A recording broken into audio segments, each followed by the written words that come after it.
Ô Zago, que prazer tê-lo com a gente. Muito obrigado por ter aceito o convite aqui para participar conosco. Boa tarde, Batista. É um prazer estar com você, CH, Gleger, todos os telespectadores aí que estão com a gente. É um prazerzão e espero que a gente bata um papo bem legal aí nesse período. Você estava disputando a Série C do Campeonato Brasileiro, deixou o Botafogo. Como é que está vendo aí essa Série C neste ano?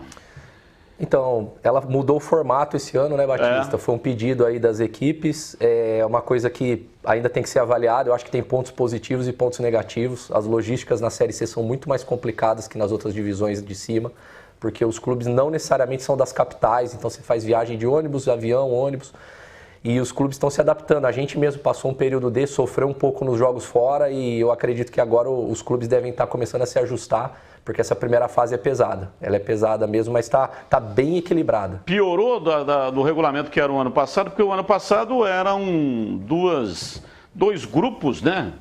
O pessoal do Norte, Nordeste, Minas, e o pessoal do Centro-Oeste e Sim. também do Sudeste e Sul, né? O que ia acontecer esse ano, Batista, em função dos rebaixamentos e dos acessos, é que o grupo Norte e Nordeste teriam 12 clubes e 8 clubes que seria Centro-Oeste, Sudeste e Sul. Ficou desequilibrado. Aí talvez ia ter uma dúvida de Remo e Paysandu terem que vir para o grupo de baixo, pelo menos. 2 clubes iam ter que vir para o grupo de baixo. Aí nessa eles preferiram fazer esse novo formato, né? Tem do ponto de vista técnico, né? Você não prioriza assim, porque às vezes você vai para um lado da chave que está mais frágil naquele ano e você tem vantagem em relação. O quinto colocado de um grupo forte pode ser melhor do que um terceiro de um grupo mais fácil, de um lado. Mas por outro lado tem essa questão que eu te falei das logísticas, que você faz viagens assim, a gente chegou a fazer viagens de 13, 14 horas para poder chegar no local do jogo. Vamos às perguntas para o Leandro Zago, nosso convidado especial de hoje. A sua pergunta, CH.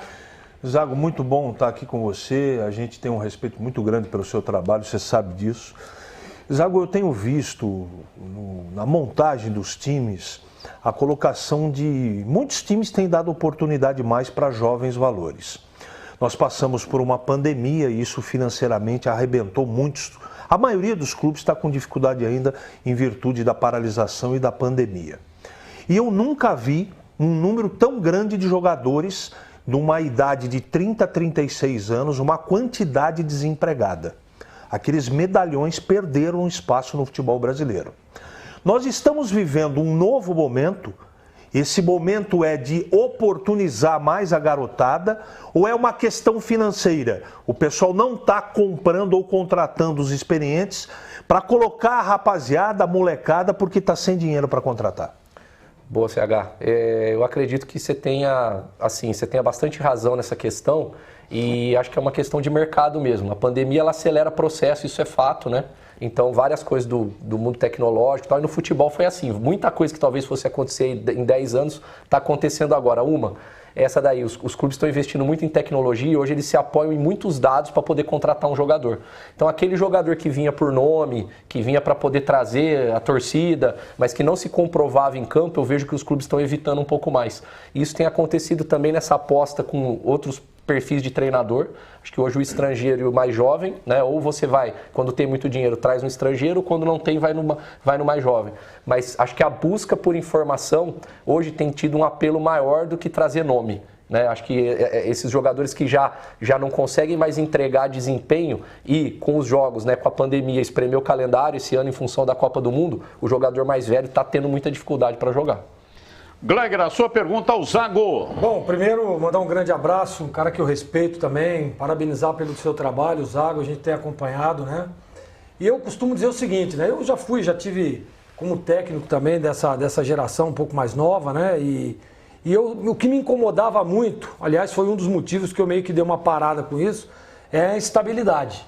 A instabilidade do treinador. Ou seja, você vai para lá 2, 3 jogos, perde 2, 3, os caras não conseguem, né? Os dirigentes, né? A própria torcida com a cobrança não consegue dar uma oportunidade ao cara de sequência, oportunidade para o cara de realizar aquilo que foi planejado na sua chegada ao clube. Eu queria que você falasse um pouco sobre isso, o que você pensa dessa instabilidade, desse negócio resultadista que tem aqui no Brasil. Então, Gleger, eu acho que bate na questão de convicção. O gestor lá, o diretor, o executivo, o presidente, quem comanda, quem tem a caneta, tem que ter muito conhecimento sobre futebol. A instabilidade faz parte do futebol, faz parte do processo. Você não vai... Se você pegar o Flamengo de 2019, que é uma equipe exemplar, ela teve um início de brasileiro muito instável. Claro, ele teve a troca com o Jorge Jesus e o próprio início do Jesus não foi tão bom. Ele teve derrotas, teve quase eliminações em Libertadores e chegou a estar ali na berlinda. Então, acho que faz muito a questão da convicção, de confiar naquele trabalho, saber que ele vai ter resultado. Porque se a cada 3 jogos você troca, você gera um problema para o clube financeiro, uma instabilidade para o elenco. E muitas vezes aquele trabalho amadurecido ao longo de 1, 2 anos vai dar o resultado que você quer. Né? Então acho que passa muito por isso, questão de convicção, e a convicção vem pelo conhecimento disso, de acreditar e de saber, tá indo bem? Quando o trabalho não está sendo bem feito, tem que trocar mesmo. Claro. Mas quando ele está sendo bem feito e o resultado não vem, você vê o Fortaleza na Série A. Fortaleza é uma equipe assim, ele está fazendo excelentes jogos, mas não pontua. Você vai trocar o comando técnico que levou ele à melhor campanha da história dele, às 8ª da Libertadores? Então, são coisas que você tem que avaliar. Em algum momento vai voltar à normalidade, ele vai voltar a fazer os gols que ele está criando e ele volta para a posição dele. Então, é convicção na dificuldade. Acho que isso é a grande questão que eu sinto que falta um pouco aqui. Legal. Ô Zago, você fez um ótimo trabalho na base da Ponte Preta, excelente trabalho no Atlético Mineiro. Na base do Atlético Mineiro, eu dou muito valor ao treinador de times profissionais, treinadores que passaram pela base. Ali realmente é onde o treinador pode fazer um estudo mais aprofundado. Só que há uma dificuldade imensa nessa transição, acho que com exceção do Santos, que lança mais garotos, os times todos têm uma dificuldade imensa, produz muito, mas aproveita pouco no time principal. Por que tem essa dificuldade? Então, Batista, o CH tocou num ponto, né, que agora talvez está acontecendo um pouco mais em função da questão econômica dos clubes pós-pandemia, né? Você vê o Palmeiras, tinha uma geração brilhante na base, mas a pandemia fez o Palmeiras acelerar esse processo. E quantos talentos surgiram no Palmeiras ali de 2020 para cá? Né? Patrick de Paula, Renan, Veron, que talvez não tivesse oportunidade se o clube tivesse numa situação. Então acho que é uma questão de conhecimento, de não investir, Batista, em jogadores mediano para baixo para compor elenco. Eu acho que a composição de elenco, ela tem que estar, a maior parte dela tem que ser de jogadores formados em casa, você tem que garantir fazer um bom trabalho na sua casa para ter. Porque realmente o jogador diferente na base é muito difícil ele surgir, ele vai surgir, mas de tempos em tempos. Agora, a composição do elenco, eu acho que a base tem que cumprir o papel dela, e aí faz parte dessa integração, base profissional, que no Brasil são normalmente 2 departamentos diferentes. E muitas vezes tem vaidade entre eles, e isso é um problema que às vezes quebra esse processo. Não se integram, né? Não se integram. Você acha que está mais difícil lidar com um atleta de futebol nesse momento? Apesar de novo, o Zago já tem uma estrada pela frente.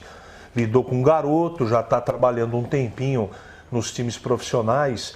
E eu me lembro, isso não sai da minha cabeça, Zago, quando o Muricy parou de trabalhar e, entre outras coisas, ele fala para amigos em off que o mais difícil é convencer o atleta que ele tem que ser profissional e vencedor a cada dia. Trocando em miúdos, nunca se teve uma geração tão mimada de atleta profissional. Você acha que é um grande desafio do comandante, do treinador? Tá muito difícil ser técnico, Zago, por esse motivo? CH, eu tô com 41, né? Eu sou um treinador ainda início de carreira. Eu tenho uma distância ainda pequena até dos atletas, mas com certeza eles já são diferentes da minha geração em relação à formação. Em relação a respeito à liderança, eu ia para a escola. Na escola era o professor que comandava o ambiente, na minha casa eram meus pais, eu que perguntava as coisas para eles, né? Não o contrário, né? Então, assim, é uma geração diferente. É uma geração que ela tem outros hábitos, nós vamos ter que acostumar com isso, porque parece um fenômeno cultural mundial, não é uma coisa só do Brasil. Então, assim, a gente tem que adaptar. É muito difícil realmente mobilizar. É uma geração que você tem que ter outras estratégias para mobilizar. Aquelas estratégias que a gente tinha de fechar vestiário, de trabalhar um pelo outro, é difícil porque são mais individualistas no sentido de estar convivendo cada um com seu celular o dia todo, não se falam tanto em concentração durante o dia a dia de treino, não trocam ideias, não perguntam característica do atleta, vivem muito o mundo deles pessoal. Então você tem que se adaptar a tudo isso, é diferente. A rede social potencializa isso, porque ele vai procurar a resposta do que ele quer na rede social, se ele foi bem ou não. E se ele não entrar no jogo, ele vai ver qual o efeito que isso teve na rede social. Se ele entra e foi bem também, o ego dele vai lá em cima, muitas vezes pelo efeito que isso teve, e ele cria um problema às vezes interno. Então você tem que gerenciar tudo isso. São novas dificuldades e detalhes que o treinador vai ter que lidar atualmente. Acho que isso até acelerou, CH, alguns treinadores muito bons que nós tivemos nos anos 90 e 2000 pararem um pouco mais cedo pela dificuldade de lidar com a geração. Ô Zago, muito obrigado pela sua participação. Nosso papo aqui seguiria muito mais além, né? Porque o papo é muito bom com você.